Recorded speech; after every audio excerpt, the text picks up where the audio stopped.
Ukraine and South Korean officials both say that North Korean troops have suffered hundreds of casualties at the front line of the war in Ukraine. What details do we know so far? Well, there is multiple sources giving a slightly different estimates. The latest estimate we've seen is from the South Korean side.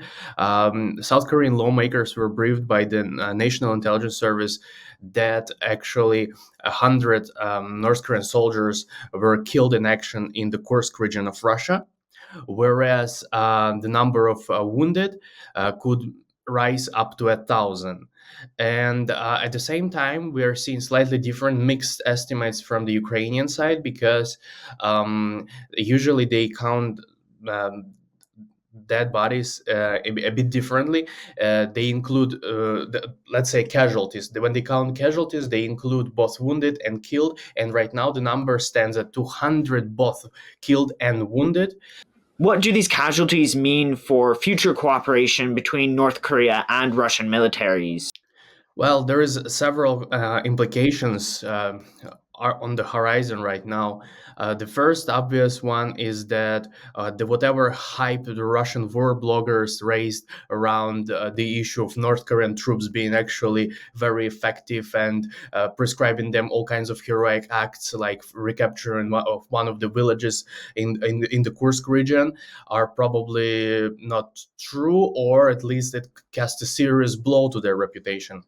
Secondly, we are seeing that the North Korean troops that were particularly stationed in those regions, in those particular areas where they had clashes with Ukrainian forces, are not probably very adapted countering attacks, specifically Ukrainian drone strikes, and it also undermines their reputation as a reliable force, which means that Russians, if they want to continue using these particular units again, they would probably have to pay more attention to training.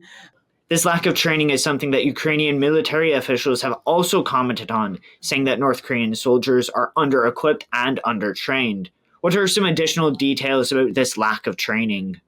South Korean lawmakers that were briefed by the spy agency said that whereas indeed some of these troops are supposed to be coming from elite forces and have somewhat better training, they do lack understanding of modern warfare. They lack their in expertise of how to fight drones, how to counter drone attacks, how to spot them.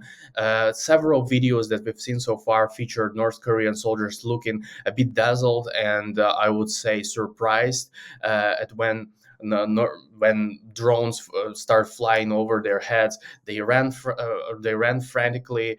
They tried to avoid the drones. So all of this means that they haven't been very well prepared,